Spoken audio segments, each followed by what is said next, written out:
سورہ نمل، جسے عام طور پر لوگ سورہ نمل کہتے ہیں، لیکن صحیح تلفظ ہے سورہ نمل، میم بھی ساکن۔ سورہ نمل مکی صورت ہے، ہجرت سے پہلے اس کا نزول ہوا۔ قرآن پاک کی ترتیب کے اعتبار سے اس کا نمبر 27 ہے، اور نزول قرآن پاک کے اعتبار سے اس کا نمبر 48 ہے، 48۔ اس میں 93 یعنی 93 آیتیں ہیں، اور اس سورہ مبارکہ میں 7 رکوع ہیں۔ عربی میں نمل جو ہے وہ چونٹی کو کہتے ہیں، چونکہ اس سورہ مبارکہ میں چونٹیوں کا ذکر ہے، اور خاص طور پر چونٹیوں کی وہ ملکہ، وہ سردار کہ جس نے اپنی چونٹیوں سے کلام کیا، اور حضرت سلیمان علیہ السلام نے اس کے کلام کو سماعت بھی کیا، اور سن کر آپ مسکرانے لگے۔ اس مناسبت سے اس سورہ مبارکہ کا نام سورۃ النمل ہے۔ قرآن مجید فرقان حمید میں جگہ جگہ اللہ کے نیک بندوں کی طاقت، مقام و مرتبے کا ذکر ہے، نعمتوں کا ذکر ہے۔ خاص طور پر حضرت سلیمان علیہ السلام کو جو اللہ نے اختیارات دیے، ان کا ذکر بڑی تفصیل کے ساتھ قرآن مجید فرقان حمید میں ہے۔ یہ اصول ہمیشہ کے لیے یاد رکھ لیجئے کہ ہمارا رب ہمیں جو بھی ارشاد فرماتا ہے اس میں بے شمار حکمتیں ہیں۔ اللہ کے نیک بندوں اور انبیاء کی جو طاقتوں کا ذکر ہے، اور جو اللہ کے دشمن ہیں ان کی بے بسی کا جو ذکر ہے، اس میں ہمیں یہ نصیحت ہے کہ اگر در در کی ٹھوکر کھانے سے بچنا ہے، اور تمہیں رب کے حضور مقام و مرتبہ حاصل کرنا ہے، اور دنیا اور آخرت میں کامیابی حاصل کرنی ہے، تو تم رب کی بارگاہ میں جھک جاؤ، اس کی فرما برداری اختیار کرو، پھر ساری کائنات تمہاری ہوگی، تم جو چاہو گے وہ ہوگا۔ جس طرح شیخ عبد القادر جیلانی حضور غوث اعظم رضی اللہ تعالیٰ عنہ فرماتے ہیں کہ جب آپ نے دوران وعظ یہ دعا کی، اللہم اشغل جوارحنا بطاعتک وقلوبنا بمعرفتک واشغلنا طول حیاتنا فی لیلنا ونہارنا والحقنا بالذین تقدموا من الذین تقدموا۔ تو جب آپ یہ دعا فرما رہے تھے تو اس کے اندر آپ نے اس طرح دعا کی کہ اے اللہ، جو اس دنیا سے رخصت ہو گئے ہمیں ان کے نقش قدم پر چلا، وارزقنا ما رزقتہم، اور جو تو نے انہیں دیا وہ ہمیں بھی عطا فرما، وَقُلْ لَنَا كَمَا كُنْتَ لَهُمْ، اور اے اللہ جیسا کہ تو ان کا ہو گیا ہمارا بھی ہو جا۔ پھر آپ نے فرمایا اے عزیز، وہ چونکہ اللہ کے ہو گئے لہذا اللہ ان کا ہو گیا، تو بھی اللہ کا بن جا تو اللہ تیرا ہوگا، پھر جو تو خواہش کرے گا اللہ تعالی وہی حکم نازل فرمائے گا۔ تو حقیقت یہی ہے کہ اللہ والوں کی بڑی شان قرآن نے بیان کی، اور اس شان میں یہ پیغام ہے کہ اگر تم مشکلات پریشانیوں سے نجات چاہتے ہو، اور تم یہ چاہتے ہو کہ جو تم چاہتے ہو وہ اللہ عطا فرمائے، تو جو اللہ فرماتا ہے وہ تم چاہو اور اسی کے مطابق زندگی گزارو۔ بسم اللہ الرحمن الرحیم، اللہ کے نام سے شروع جو بہت ہی زیادہ مہربان نہایت رحم کرنے والا۔ طاسین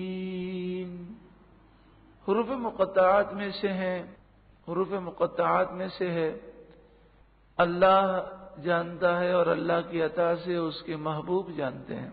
تلک آیات القرآن، یہ قرآن کی آیتیں ہیں۔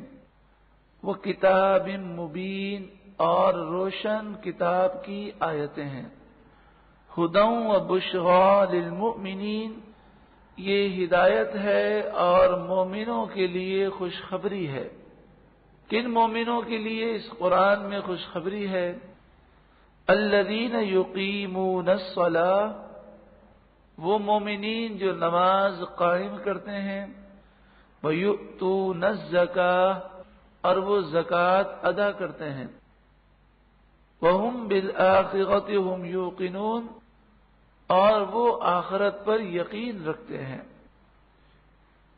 ان الذین لا یؤمنون بالآخرۃ، بے شک وہ لوگ جو آخرت پر ایمان نہیں رکھتے، تو چونکہ پھر وہ دنیا ہی کے لیے جیتے ہیں، آخرت کی کوئی فکر نہیں ہوتی، پھر ہوتا یہ ہے کہ وہ گناہوں کو اچھا سمجھنے لگتے ہیں، اور جب گناہ اچھے لگنے لگیں تو پھر انسان کبھی بھی گناہوں سے توبہ نہیں کرتا۔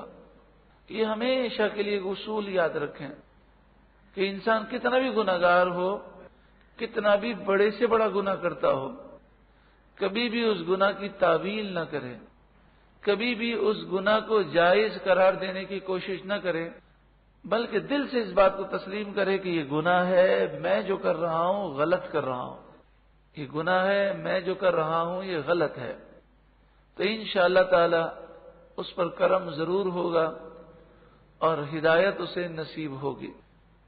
بے شک وہ لوگ جو آخرت پر یقین نہیں رکھتے، زینا لہم اعمالہم، ہم نے ان کے اعمال خوبصورت بنا دیے، ان کی نگاہوں میں ان کے اعمال اچھے کر دیے، فہم یعمہون، پس وہ اندھیروں میں بھٹک رہے ہیں، اولئک الذین لہم سوء العذاب، یہی وہ لوگ ہیں جن کے لیے برا عذاب ہے، وَهُمْ فِي الْآخِرَةِ هُمُ الْأَخْسَرُونَ، اور یہی لوگ آخرت میں ضرور نقصان اٹھانے والے ہیں، سب سے بڑھ کر نقصان میں ہوں گے۔ وَإِنَّكَ، اور بے شک آپ، لَتُلَقَّى الْقُرْآنَ، قرآن سکھائے جاتے ہیں، مِن لَدُنْ حَكِيمٍ عَلِيمٍ، کون سکھاتا ہے؟ وہ سکھاتا ہے کہ جو حکیم بھی ہے اور علیم بھی ہے۔ آپ حکیم علیم پروردگار کی طرف سے قرآن سکھائے جاتے ہیں۔ اذ قال موسیٰ، اے محبوب یاد کیجئے جب موسیٰ نے فرمایا، لِأَهْلِهِ، اپنی بیوی سے، اپنی زوجہ سے، جب آپ مصر سے 30 سال کی عمر میں مدین گئے اور 10 سال حضرت شعیب علیہ السلام کے پاس رہے، اور پھر مدین سے آپ مصر آ رہے تھے اپنی زوجہ کو لے کر، راستے میں بڑی سخت سردی تھی، برف باری ہو رہی تھی، آپ کو راستہ بھلا دیا گیا، رات تھی، تو آپ نے اپنی زوجہ سے کہا، انی آنست نارا، بے شک مجھے ایک آگ نظر آ رہی ہے، دور میں روشنی دیکھ رہا ہوں، سآتیکم منہا بخبر، عنقریب میں تمہارے پاس کوئی خبر لے کر آتا ہوں، وہاں جاتا ہوں، وہاں کوئی قافلہ اگر ہوا تو قافلے والوں سے راستے کا پتہ معلوم کروں گا، ہو سکتا ہے اس جنگل سے نکلنے کا ہمیں راستہ مل جائے، او آتیکم بشہاب قبس، یا اگر راستہ نہ ملے گا تو میں تمہارے پاس ایک چمکتی ہوئی چنگاری لے کر آؤں گا، یعنی شعلہ لاؤں گا، یہاں پر ہم آگ لگائیں گے اور آگ کی گرمی میں رات گزار لیں گے اور اس سردی سے ہم نجات پا لیں گے، لعلکم تصطلون، تاکہ تم اپنے ہاتھوں کو تاپو اور گرمی حاصل کرو، فلما جاءها نودی، پھر جب حضرت موسیٰ علیہ السلام اس روشنی کے پاس آئے تو دیکھا جڑ سے لے کر شاخوں تک، اوپر سے لے کر نیچے تک درخت وہ چمک رہا ہے، روشن ہے، آپ اس درخت کے قریب گئے اور جب ایک مخصوص فاصلہ باقی رہا تو اب درخت ایسا ہو گیا کہ آپ رکتے تو درخت رک جاتا، آپ آگے چلتے تو درخت پیچھے جاتا، تو آپ رک گئے۔ پس جب موسیٰ علیہ السلام اس درخت کے قریب آئے، نو دیا، تو موسیٰ علیہ السلام کو ندا دی گئی، انبورک من فی النار ومن حولہا، جو اس آگ کے قریب ہے اور جو اس آگ کے ارد گرد ہیں سب بابرکت ہیں۔ یعنی موسیٰ علیہ السلام بھی برکت والے ہیں اور اس کے ارد گرد جو فرشتے ہیں وہ بھی بڑی برکت والے ہیں۔ وَسُبْحَانَ اللَّهِ رَبِّ الْعَالَمِينَ، اور اللہ پاک ہے جو سارے جہاں والوں کا پالنے والا ہے۔ یا موسیٰ، اے موسیٰ، انہو انا اللہ العزیز الحکیم، بے شک میں اللہ غالب حکمت والا ہوں۔ وَأَلْقِ عَصَاكَ، اے موسیٰ اپنی لاٹھی ڈال دو۔ فَلَمَّا رَآهَا، پھر جب موسیٰ علیہ السلام نے اس لاٹھی کو دیکھا، تَهْتَزُّ كَأَنَّهَا جَانٌّ، لہراتا ہوا، تہتزو لہراتا ہوا، گویا کہ وہ سانپ ہے۔ جانن یہاں پر فرمایا گیا، حقیقت میں وہ اژدہا بنا تھا، لیکن اس کی جو اسپیڈ تھی اور جھڑپ تھی اور چلنے کی رفتار تھی وہ گویا کہ ایک سانپ کی طرح تھی۔ اژدہا تو موٹا بہت ہوتا ہے اور وہ اس کی جو چلنے کی اسپیڈ ہے وہ کم ہوتی ہے۔ وَلَّا مُدْبِرًا، تو حضرت موسیٰ علیہ الصلوۃ والسلام پیٹ پھیر کر آپ وہاں سے روانہ ہو گئے، پیٹ پھیر کر چلے۔ وَلَمْ يُعَقِّبْ، اور مڑ کر نہ دیکھا۔ یا موسیٰ لا تخف، اے موسیٰ آپ کسی قسم کا اندیشہ نہ کریں۔ انی لا یخاف لدی المرسلون، بے شک میرے حضور رسولوں کو کوئی خوف نہیں ہوتا۔ حضرت موسیٰ علیہ الصلوۃ والسلام کا دیکھ کر پیچھے پلٹ کر جانا یہ فطری تقاضے کی وجہ سے تھا، انسان کی جو فطرت ہے۔ اور یہ فطرت کیوں ہے؟ اللہ تبارک و تعالی نے ہر انسان کے اندر ایسی قوتیں پیدا کی ہیں کہ جو اس کی حفاظت کرتی ہیں۔ مثال کے طور پر کوئی تیزی سے گاڑی آ رہی ہو تو یوں تو ایک عام آدمی چھلانگ لگانا اس کے لیے مشکل ہے، لیکن اگر کوئی تیزی سے گاڑی سامنے سے آ رہی ہو تو انسان کی وہ قوتیں وہ فوراً جو ہیں وہ ایکٹیویٹ ہو جاتی ہیں، وہ حرکت میں آتی ہیں اور اس میں ایسی قوت پیدا کر دیتی ہیں کہ وہ چھلانگ لگا لیتا ہے۔ اور بسا اوقات انسان ایسے معاملات پر وہ کام کر لیتا ہے کہ عام حالات میں وہ یہ کام نہیں کر سکتا۔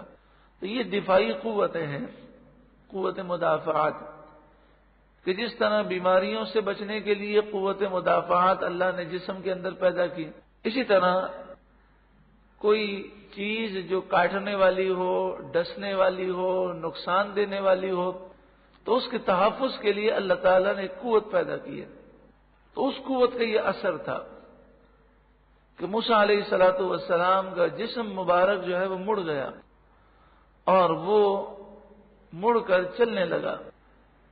اور دوسری بات یہ کہ اس سے یہ بتانا بھی مقصود ہے کہ وہ جو سانپ بنا تھا کوئی معمولی چھوٹا موٹا سانپ نہیں تھا، وہ اتنا بڑا اژدہا تھا کہ پہلی مرتبہ جو بھی اسے دیکھے تو اس پر اس کا رعب طاری ہوتا تھا۔ حضرت موسیٰ علیہ الصلوۃ والسلام سے مزید فرمایا گیا، الا من ظلم، ہاں جو کوئی ظلم کرے، ثم بدل حسنا بعد سوء،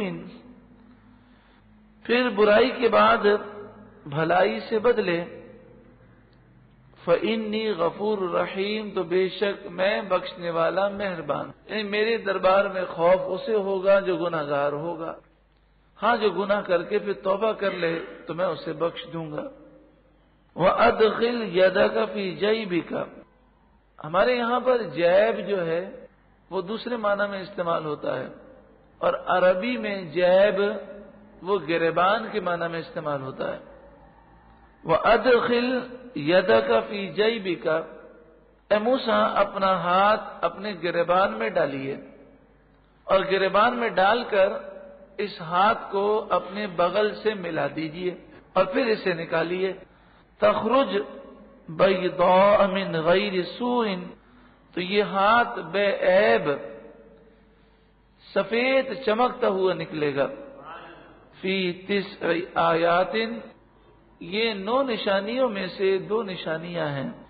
الی فرعون وقومہ، فرعون اور اس کی قوم کی طرف موسیٰ علیہ السلام کو 9 معجزات دیے گئے، اس میں سے یہاں 2 معجزات کا ذکر ہے۔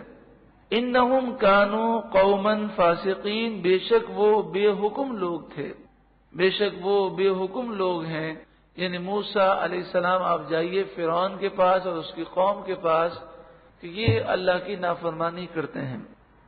فلما جاءتهم آیاتنا مبصرہ، پھر جب ہماری نشانیاں ان کے سامنے آئیں، مبصرہ ایسی نشانیاں جو آنکھیں کھولنے والی ہیں، قالوا وہ بولے ھذا سحر مبین، یہ تو کھلا جادو ہے۔ وجاحدوا بہا، انہوں نے ان نشانیوں کا انکار کیا۔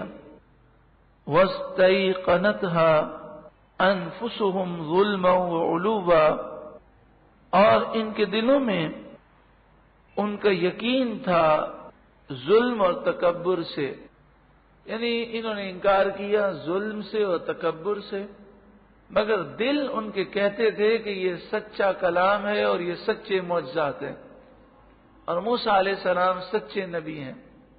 جس طرح جو آدمی غلط کام کرتا ہے چاہے زبان سے کچھ بھی کہے، لیکن ضمیر اسے ضرور یہ کہتا ہے کہ تو غلط کر رہا ہے۔ فانظر، تو دیکھو، کیف کان عاقبۃ المفسدین، کہ فساد کرنے والوں کا کیسا برا انجام ہوا۔ اللہ تعالی ہمیں حق کو تسلیم کرنے، حق کے مطابق زندگی گزارنے اور دوسروں کو بھی حق کی تلقین کرنے کی توفیق عطا فرمائے۔